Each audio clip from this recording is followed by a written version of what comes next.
shot to do what?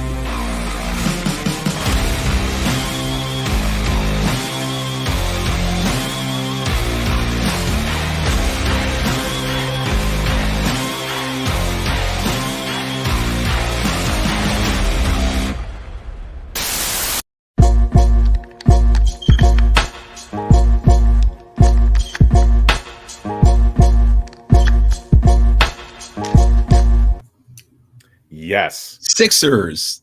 Let's talk about Sixers. I don't know. We could try. We could start something, but it didn't fit. It didn't fit. Nah, we got. We'll come up with it. We'll come up with something cool.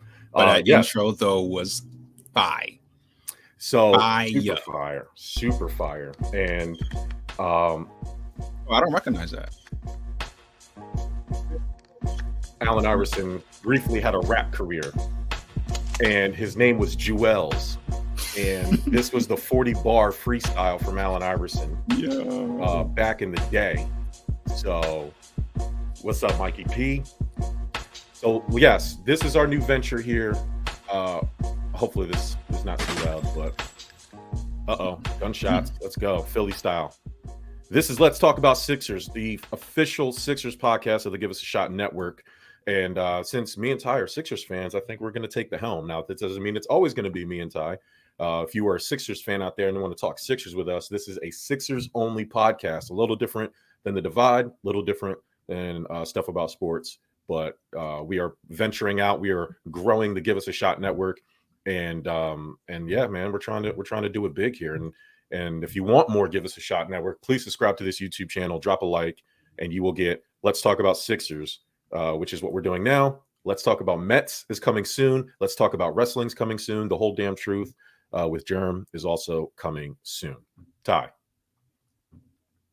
I'm hyped for the Sixers season. 10, 9, 8, 76. I should have had that song playing. That's what I thought you said. You're like, I was waiting for that. I should have. It'll be here next time. Next time we do this, it'll be that. But I'm really hyped for the Sixers season. So let's quickly get into it because football's coming on in an hour and we got to get ready. So our additions and our subtractions from last season. I think pre-James Harden trade, even though it was exciting for a lot of Sixers fans, I think that the glaring holes in our bench and the lack of productivity from some of our role players hurt us before James Harden got here. And it certainly hurt us after because we sacrificed the depth and the productive depth, regardless of who left. It kind of hurt us. So we're getting PJ Tucker. We're getting Daniel House Jr. We're getting DeAnthony Melton. Montrezl Harrell just officially signed the other day. And G League All-Star, I think G League MVP, Trevelyan Queen is now coming. And then we lost Danny Green from a trade. DeAndre Jordan signed with Denver. And then David Roddy, David Roddy, I think we drafted him and then ended up trading his trade rights. So that's what we're looking at. And I'm assuming it's a starting lineup of Harden, Maxey, Harris, Tucker, and Embiid. So what do you think of our offseason moves in general? I like them. I like them a lot now that they've been made. I think I had a little bit different expectations for backup center. Isn't Dwight still out there?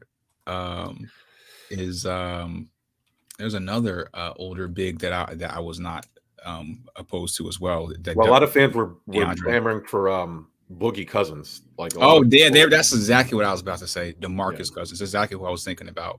I'd rather have them both, man. I'd rather have Boogie and Montrezl and Harold for real. Yeah. That would be bully ball for real. But with Embiid, no, I'm not mad at it at all. I think we made the only moves we could make without losing, some key pieces. I'm sure we tried to move Harris, and I'm guessing the market wasn't that well. I like Harris. I loved what he did in the playoffs. I think that was enough for me to say I'm not mad at him being in a lineup at all because he played real hard and when it mattered, and that says a lot. So he's productive and he's not He's not a bum at all by any stretch of imagination. So don't listen to Sixers fans then, because this guy, unless he shoots 100% and he makes every shot, and yeah, like, you know what I mean, he has to be perfect from the free throw. Like, he's trash. And like, give me another fourth option that can average 20. Like, the Sixers on their starting lineup have 4 players that can get you at least 20 points. Harris has proven it. People forget, before Harris got COVID in November, he was averaging 23 points per game. And then he keeps having to change his roles. I feel like that's understated for him. He's he's the type of player we need. Like, that's like, he's the perfect complementary role, but people are so upset at contracts. And that's the number one thing. Like, why? Yeah, I wish people would stop doing that, because honestly, the money, the contracts, it doesn't matter. It really doesn't. Like, so yeah, cool. Especially as time goes. I mean, the contract ends up being friendly as time goes, because he's been productive. It's not like he's not like he's really severely underplaying his contract, because he's not at all. You look at the stats, and the contracts just are based on market. Like, his market value was earned from his time with the Clippers. Now, the number one argument is, we could take his money and get other people. All right, well, who? Like, even if you do get 2 or 3 lesser players, are all 3 of them going to equal the value of a Tobias Harris? No, it rarely happens. If you do, it's like that rarely works out. So the money's not going to matter. I'm sure it was discussed. I'm sure they thought about it. And I'm sure they tried. Yeah, that's cool, and I get it. And I think that had more to do with, luckily James Harden took that team-friendly deal, which is understated. I know I've given James Harden a hard time, but the fact that he did that is amazing, because honestly, it was D'Anthony Melton's 25. He's the exact type of player that we needed off the bench. Daniel House, Daniel House is who Furkan Korkmaz is supposed to be. And hopefully Furkan, he's fighting people over in Slovenia or wherever he is right now, Turkey. Like, hopefully he brings that attitude back over here. Like, I'm glad he's doing that. Thank God that the NBA has expanded to 15-man rosters, because I don't know if Furk would have made this team. I don't know if he would. He's hanging on by a thread, but I'm not mad at what I've seen from him off the bench either. So he's on our team. He's earned that last spot almost. Like, he barely is making that cut, and I'm not opposed to him on the team at all as well. Especially after that fight, I love the dog in him. He's playing hard over there. He's the best player, I'm pretty sure, on his team out there, man. Like, balling. I don't like so I feel bad for Paul Reed, because the signing of Montrezl Harrell means Paul Reed probably won't get that many minutes. I would assume that PJ Tucker is going to take some center minutes. I'm a little worried about small forward depth, because Tucker and Harris are in the starting lineup. And then after that, who do you got? Shake Milton's here. Cool. They got him on a lesser deal. But like I said, I'm super hyped for D'Anthony Melton. Like, I'm super hyped. I think he'll fit in perfectly. He'll help, like, that unit with Tobias Harris, like, because how Doc likes to stagger. Like, he'll put Harden and Maxey together, and then he'll run them with like Harrell and House and all these other guys, and then Embiid and Harden will run together, or whoever. Like, Doc likes to keep 2 of his starters in, and then we have a good mix of bench guys that could probably start on other teams. That's actually going to help us. So, yeah, I'm really looking forward to this team. I'm going to bring up the lineup. So, Harrell, I don't see Queen getting a lot of burn in terms of this rotation, unless somebody goes down, or unless you need people who have like get injured or just rest days, right? But so Trevelyan Queen probably won't see much time, but that's cool. Like, he was only brought in to fill in the roster. Like, he's very developmental, obviously. Yeah. I also think that so Montrezl Harrell, speaking of which, 13 points last year, 6 rebounds, 2 assists, with a true shooting percentage of 68%. That's a little bit better than what we've gotten out of most of our backup centers. Like, Andre Drummond, who I was very upset signed with Chicago because Philly didn't want to offer him any money. But I guess if we did that, then we couldn't have gotten Melton, House, and all the other extra pieces, and Tucker. But I mean, outside of the rebounding, I mean, getting those points from the backup center position is going to be huge for us, I think. Listen, that's my only concern is our bigs. I mean, it's crazy to say when we have the best big in the league, but the depth, I wish we had somebody bigger. Even Boogie Cousins really is only 6'10", I believe. But right. When you're looking at our guys, it's just we're going to be having PJ Tucker at the 5, like you said, And Montrezl Harrell, I really never even looked at him as a center. And then all of a sudden, it was like we traded for center Montrezl Harrell. I'm like, oh, great PR move. Call him a center now. I've never seen him called a center until now. All of a sudden, now he's a center. I'm pretty sure he was a power forward his whole freaking career. Yeah. But now all of a sudden he's a center now because he's on our team. So yeah, I love him though. But that's the thing. I love him and Tucker. But they're fours, and PJ Tucker is a three almost. Yeah. He's a Twinkie away from staying at a four. Yeah. It's amazing. The Celtics, Bucks, and Sixers all tied for record, and then we ended up with the 4 seed because of just matchups and divisions and things like that, and serious wins. But I mean, can you say that the Bucks and the Celtics got drastically better? No, not like the Sixers have. James Harden looks extremely healthy. I know a lot of people were saying that he was still injured with his hamstring. He said he was injured still with his hamstring. Of course, he didn't want to make any excuses, and he went out there and still played, averaged 22 and 10. Daryl Morey said that we don't need James Harden to be Houston Harden. We just need him to be efficient, stacked with Tyrese Maxey taking a step forward. Do you agree with that statement? Oh, absolutely. And if you're talking about looking at the other teams, I think partially how we're getting better is just like I said, Maxey improving, Harden improving. It's weird to say at such a late age in his career, you're thinking he's digressing, but in reality, he's going to be better. He's going to be probably in better shape, more healthy, and he's not an old man. I don't know what is his age he's like 33, 30. He's NBA old, but he's not old. I don't think he's that old. But he just turned. His birthday just happened. I think it was like 30. I was actually kind of shocked how young he was, but because his little baby is his best friend. So our little baby, right? Yeah. Our players will get better, but also for the Bucks, Giannis is getting better. Giannis really is getting better and better. So we're all getting better, we're all getting healthy. Giannis played overseas in the offseason. But these players nowadays are playing in these pro-ams and playing all off season, which I love. So I like our improvements. I like the Bucks improvements in terms of their players getting better. The Celtics players, they're only getting better as well, in terms of Tatum and Brown. So it's that 3-way. I would say 4-way if the Nets are healthy, tie at the top. Really, who knows what's going to happen up there? But those, we're the cream of the crop, and I would have to put us there because of our starting 5. NBA 2K says we got the best trio in the league. That's just numbers. Just numbers. That's numbers. Yeah.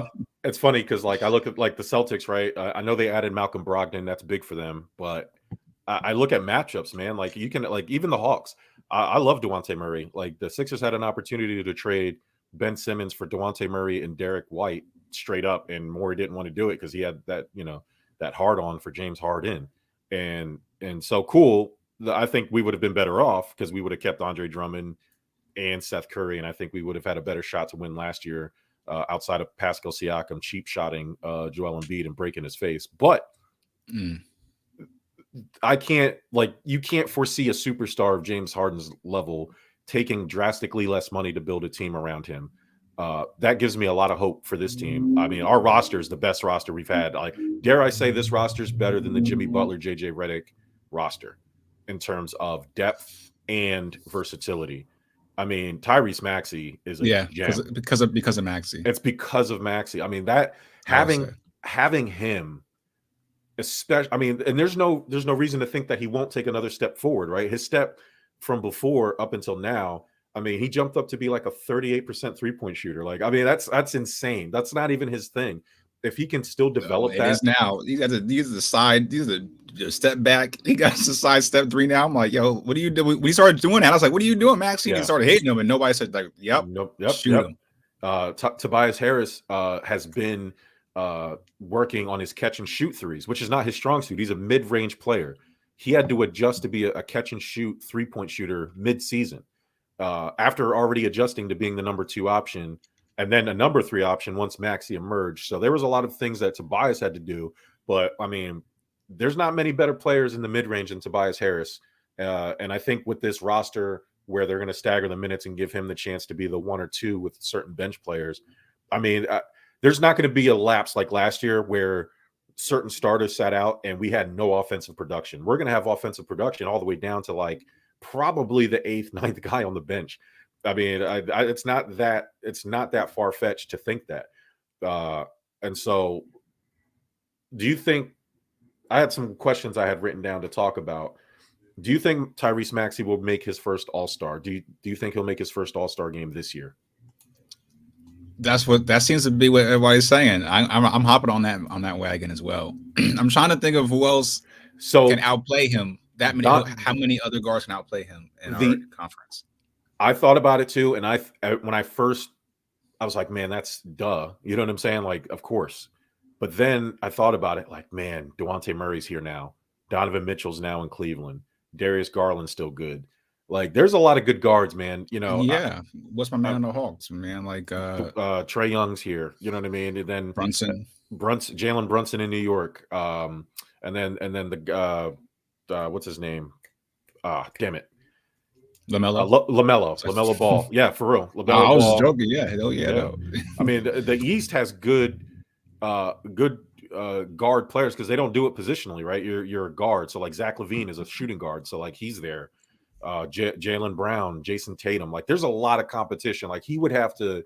I mean, we would have 3 All-Stars, you know, and that could be very possible because for Maxey to get to that position would be because Harden is excelling as well. Yeah. So like we could possibly have 3 All-Stars in those, and I think we've had it recently, right, with Harris, Simmons, and Harris didn't make it.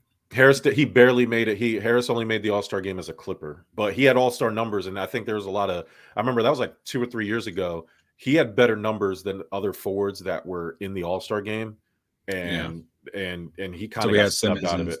Simmons and Embiid, but Harris should have absolutely made the All-Star team that year. He was averaging like 18 points, 7 or 8 rebounds. Like he definitely could have made it. But I think just because you didn't make an All-Star team in a given year, I still think you can be an All-Star player. Like I know there's only so many spots, and a lot of it is popularity. He'll definitely be an all team. What's the all pro team or whatever? Yeah, first or second team, and he has the capability to make those teams.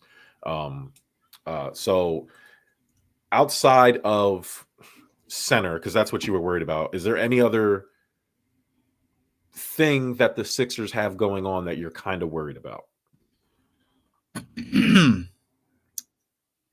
No. Good. I mean, maybe Doc. You know, maybe Doc Rivers. Hey, Doc. Hey, man. Hey, bro. Hey, we can see your likes, pal. I mean, listen. I love Pornhub as much as the next guy, man. I love Tiffany Towers as much as the next guy. But damn, like, and then of course it's the I was hacked, right? Like, oh my God, I was hacked, and whatever. Whoa, what is this? Yeah, whoa, huh? Oh my God, I didn't know. No, I didn't know.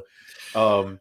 Yeah, no, we can see what you like, man. So stop looking at the pogs out there. It's all good. But yeah, Doc. I mean, 15th best coach rated of all time. Like, there's a little bit of overratedness to Doc in terms, especially in the playoffs, man. Like, it's so weird to see a guy who's won so much in the NBA and not actually win anything. Like, you got that one title with Ray Allen and KG and Paul Pierce, and it seems like with a bomb Celtics squad and a pretty lucky run, like not having to go through certain players, and then yet, he gets all this love, and I like Doc. I think he's a good players coach, but I mean, if you can't win with this roster, I mean, if you can't win with a player like Joel Embiid, I don't know what you do. Like, what would be the Sixers have to reach a conference finals this year, right? Like, they have to. Like, that's not like they can't do another second round loss.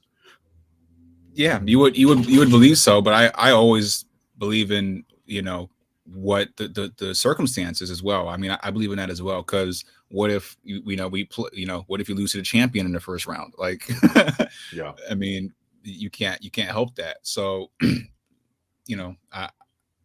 but he would go just because of perception at that point if we don't get to the conference, probably. Yeah. But it would depend on who we lose to. I was saying how we lose. I was only joking about Doc. I like Doc. I don't believe he's gonna do a bad job with the squad. I really think it's on the players, man. Like more than anything, like the Nets situation, their coach is, that's the kind of coach, like, I think he's just not handling that correctly. Yeah. And I don't even know if he can. I don't even know if he can. Did you see what Kyrie did the other day? He I heard about it. I saw a headline by it and didn't see it. I feel so bad for Kevin Durant, man. Like, he gets a lot of shit thrown his way. Damn, I was trying not to curse on this pod, but he gets a lot of stuff thrown his way. And like, the fact that franchise has to deal with that, like, is wild. I was actually going to ask you, who do you think, do you put the Nets as one of the people in our way, quote unquote? Like, who are the teams that you would either put ahead of the Sixers, or who are the Sixers' true rivals? Because I know a lot of people are hyping up Brooklyn. Oh, Ben Simmons is finally ready. Like, you know what I mean? No, that's what I'm saying. Yo, if they play full squad, yeah, what you talking about? Like, you can't, you can't ignore the talent of these players. Durant, it really is, arguably one of the best, or the best player in the world, man. And Kyrie is really god darn good as well, man. Come on. And Ben Simmons isn't a slouch. He isn't there mentally, so I wouldn't be worried about what happens in the playoffs per se. But Durant isn't something to just be scoffed at. He can take over on his freaking own. Yeah. So no, players like that and talent like that, no. They are in our way. We have to worry about the other things affecting them. Because if it was just them balling, is a chance we could lose, man. And you know that. So here's why I'm going to disagree with you. And shout out to Steve Waldman. I don't know why the Facebook is not showing his name, but 7-game series, maybe 7 games, probably not. Here's the thing. All we talk about with the Nets, and all we've ever talked about with the Nets, even when Harden was there, is if they get it together, when this happens, when that happens. When does that ever happen? When have the Nets actually been close? Never, right? Like, there's always going to be something. I'm telling you, Kyrie's already starting right now. Like, we're not even in preseason yet. It's like, it's never going to happen. People think they're going to get this theoretical version of Ben Simmons. It never happened. It's not going to happen. Ben Simmons, yes, this may be the best place for him schematically, but now the Nets really don't have any depth. I mean, Andre Drummond's gone. Who's guarding Joel Embiid and our bigs now? Who's, like, all we needed were dogs. We just needed not to get bullied, right? To me, our only real Brooklyn, to me, is not a competition. Yes, like, now we have people who actually can defend Kyrie. Like, when Kyrie came here last season and lit us up in the Ben Simmons revenge game, we didn't have anybody that could defend him. We have a bunch of players that, yeah, Kyrie, you can get yours, but we have players that can actually defend you now. You think you're going to do all that when PJ Tucker's sitting there, or Montrezl Harrell? You think you're just going to run into the lane now? When Embiid's not on the floor? Nah, dog. You think, we're not going to have enough points to put up and shoot threes and at a high clip? Because 3-point shooting is my biggest concern, because I like Daniel House and I like D'Anthony Melton. If they can come here and produce threes, that will be all I need them to do. I know they can play defense. I know they can get to the bucket. I know that they can play within the system. Steve Nash is also not coaching the team. He's a figurehead. Yeah, like that. There's a lot of that's things a problem in itself, right there. Like, that's a problem. The fact that's happening, and I'm sure it is happening. And I said it from day one. I was like, I don't know why he got hired, and I'm hearing it was because they wanted him. I don't care. Like, the players shouldn't be choosing their coach. I don't know. Like, I don't even know how they did. Yeah, like, well, Kevin Durant did, and Kyrie said, we don't even need a coach. And then and then this offseason, Kyrie tells him at a party that he stole Kobe Bryant's MVP's trophy and he should give them to Kobe's family. Like, yo, that's facts, though. That's facts. That's the story. That's the story. Now I know the story. I'm not mad at. Listen, I'm okay. It's very Kanye is giving me Kanye and Taylor Swift. Listen, if Kanye's your role model, that ain't the one you should be rolling. And now here's the thing. That could be very well true. I can agree with that. I do agree with that. He stole those MVPs from Kobe. Kobe deserved them. However, you can't do that. Like, it'd be one thing if he met up with Steve Nash and Steve Nash was the coach of another team, or Steve Nash was just there as NBA Hall of Fame player, and you guys that's your coach, bro. And you guys are already embroiled in turmoil. You can't openly in front of everybody just blast him like that. Like, that's all that does is create some type of dissension within the locker room. KD doesn't want to play with you. The only reason you're there, the only reason Kyrie's there is because nobody wants to trade for him. Nobody wants him. And once he realized that, he said, yeah, you know what? I think I'll go back to Brooklyn. Like, no, you won't go back to anything. Nobody wants you. Nobody wants to deal with that. And so, that's the only reason I don't put them in the class. They can't even get out of their own way for me to, and that's just them as an organization. I think just roster wise, once you get past Kevin Durant and Kyrie Irving and Joe Harris and Seth Curry and Ben Simmons. Listen, Ben Simmons. Maybe in every other arena, but he ain't coming to Philly and doing that. It's one thing to sit on the bench and let your teammates talk all that trash. It's another thing for you to be out there and you got to get to the free throw line. Hey, buddy, you know what I mean? Like he won't. I'm telling you, Ben Simmons is fragile. He's not going to be able to do it. And should the NBA change the logo and put Kobe's face on it? No, they've already changed the All-Star Game trophy, right? It's the Kobe Bryant Award now. Is it? That's what's up. I think the NBA All-Star MVP. I'm cool with that. No, I shouldn't change the logo. The NBA logo is iconic. Like, I love Kobe as much as the next guy. Now, if you want to, they're doing this NBA. If in couple years, maybe, who knows? We'll see. But I know that they're doing this NBA in-game tournament, a la soccer style, like NBA tournament. They're going to do in season. They're going to experiment with. Maybe name that after Kobe Bryant. I think that would be pretty cool too.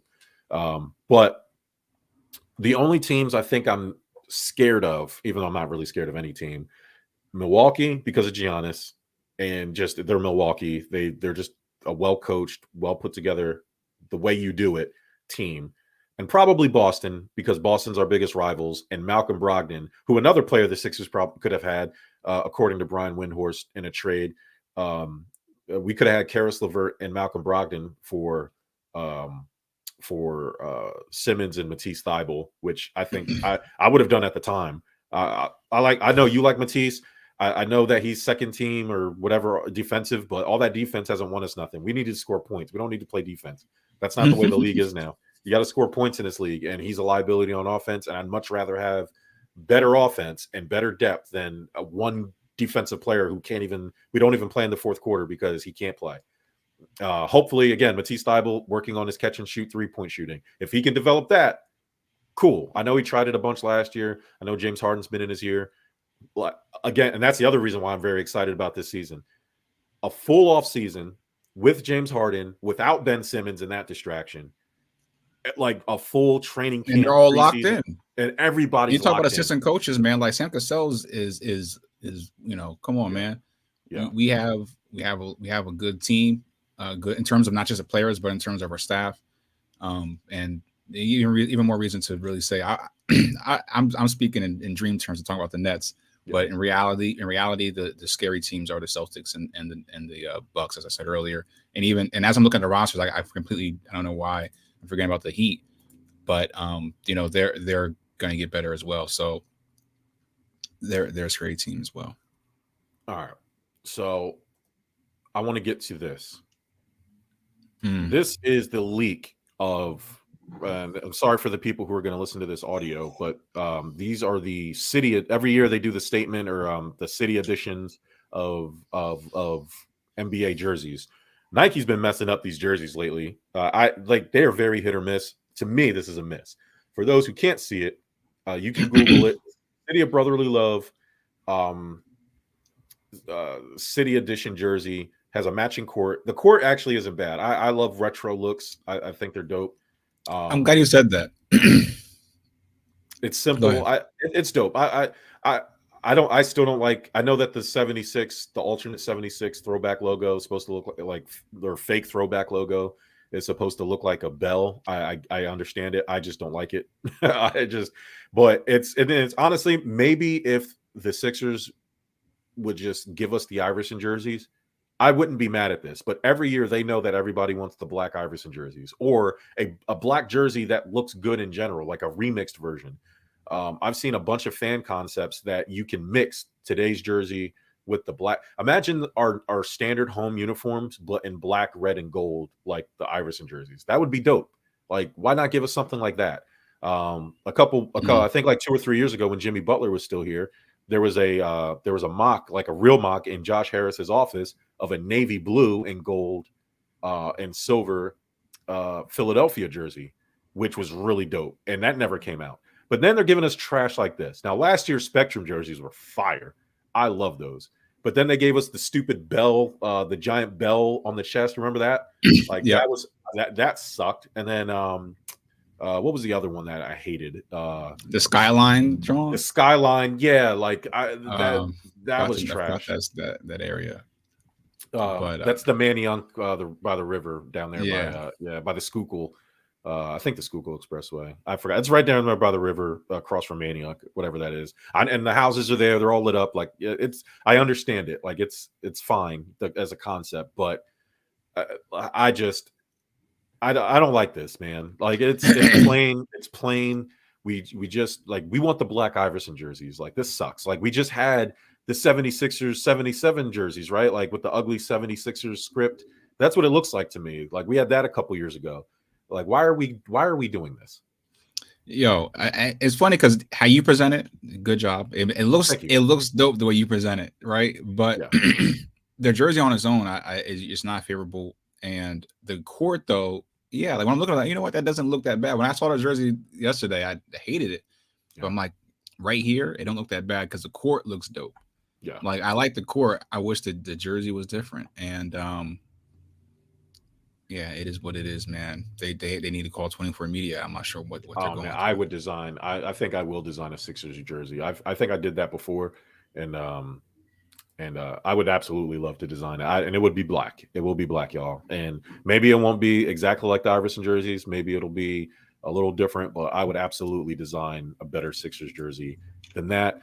Come on, Daryl Morey, Josh Harris, give us the Iverson jerseys, man. I think we'll stop complaining. I think because we've been begging for it for years, and they know that we want it, and I think that's why I'm frustrated. Shoot, matter of fact, put this on the jersey. Put the snake in the filler. That would be fire. That would be fire. I'd like that. Like, I mean, there's so much out there that you can do, and then you give us this crap. And it's Nike, because Nike's they're just mailing it in, man. They're just collecting checks. You see the Utah Jazz's uniforms? They're awful. Dog, if you Google Utah Jazz's new uniforms this year, they are trash. I did see them. Yeah, I know that the team is tanking, but it sounds like they're like fully tanking, even with the uniforms. Like it's like they're just like, nah, we're. So if we're gonna be a college team, might as well just go all in. All right, so we like what the Sixers did. Confidence meter in this team the goal is to win a championship. So on a scale of 1 to 10, how confident are you that this team can win a championship this year? Win a championship. I'm going to go. As for obviously health has to be, assuming everybody's healthy. Assuming everybody's healthy, I'm gonna go 8. Okay. I'm gonna go 8. Man, you know what? I had 8 in my head too. When I thought, I was like, I feel really good about this group. I'm not a big fan of Daryl Morey overall, but he's done a masterful job. The fact that he has James Harden deserves more credit than Daryl Morey does, just for being able to cut it. But Daryl Morey, we needed dogs. Like that was Joel Embiid said it. We needed dogs, and we got 3 of them. PJ, we have 2 probably of the biggest outside of Patrick Beverly. Give me a bigger dog than PJ Tucker. You know what I'm saying? Give me another dog outside of Montrezl Harrell. Like give me the dogs that in this league that aren't named Pat Beverly. Give me the top 5, and I guarantee you PJ Tucker and Montrezl Harrell are on that list. You might want to throw the Markieff brothers and the Morris brothers, probably in there. I wish we would have grabbed Markieff. That's another one, yeah. But the more I thought about it, he doesn't. Harold, they're so similar. I like Harold, and he plays bigger. He's bigger. But the reason why I like Markieff is because he can play more positions. He can play center, but he can play all the way up to the 2. Like that's rare. But the more I thought about it, we don't really need that, because then we have Shake, Furk, House, and Melton. It's like how many, and then of course you have Maxey and Harden, who are going to flip flop point guard duties depending on the rotation. So there really wasn't any room for Morris, because Paul Reed will get called up at some point when Joel Embiid needs rest or whoever. Paul Reed, Queen, and probably Isaiah Joe will probably be like the guys that you keep, that you'll call up. They'll go down to the Blue Coats or whatever and play until we need them. But I like we needed depth, we got that, and we needed offensive scoring, and we got that. So I'm really happy with what the Sixers did this offseason. How many years do we give James before we get out of here? James Harden did us a huge favor. To me, this only solidifies that we're going to give them this monster contract at the end of the season, and it's probably going to be somewhere in the $40 million range per year. So how many years would you commit to James Harden? 33, by the way. He on the 26th. He is 33. It's 33. How many years would you commit to $40 million a year James Harden? I don't want to. 40 million. I mean, if he wins us a chip this year, or even brings us to the Eastern Conference Finals and makes it worthwhile, and it's just we lose to a champion, I would pay him 40 million if he does that this year. But I didn't see that last year. Like, I didn't see that from him. I think he deserves a lower contract. I don't think he's just taking that because he's being nice. Like, no, you kind of need to take less because you need to be better. and you didn't play that great. So get into shape and all that stuff. You don't deserve it. You don't deserve that contract today. I don't think he deserved that at the beginning of the season. And I think he has to prove it. So if he does prove it this year, yeah, I mean, I'll give him 3 years. Yeah, that's a number I had too. Yeah, that'll put him right at 36. That's right at that. Like, this is Embiid's prime time, So 3 years with Embiid at his prime, you two, should win at least one chip and make it exciting. Tobias Harris's contract would also come off the books, I believe, in like 2 years or a year or something like that. So, I think 3 years that would put him at 36. That's right where you want to drop him off. Embiid will be entering the end of his prime, or starting the end of his prime. Maybe not ending the end of his prime, but he'll be starting to not be able to play as many minutes, whatever, just based on his prime is today, man. His prime is right now. No, his prime is right now. He's MVP. This is his MVP season right now. He just started his prime, and if you go by what you take out, like the freaks out there, like Shaq and Kobe and LeBron and these guys, like in 3 years for a large dude, Embiid will start not the decline, but he won't, like, he'll start to need some real help. You know what I mean? Hopefully Maxey can keep him young. Hopefully Maxey can just grow into be a Dwayne Wade, type of player. That would be fantastic.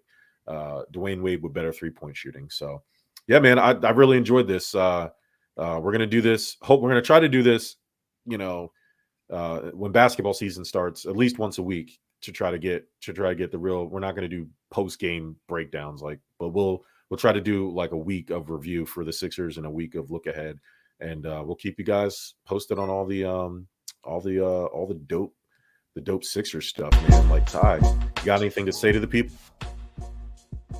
No, let's go Sixers. Happy football Sunday. May the football gods in your soul. That's really it, man. All right, guys. Check out the Give Us a Shot Network website. www.giveusashot.network. Check us out on Facebook at Give Us a Shot Network and Instagram at Give Us a Shot. Please subscribe, drop a like, and until next time, take care of each other. Happy football.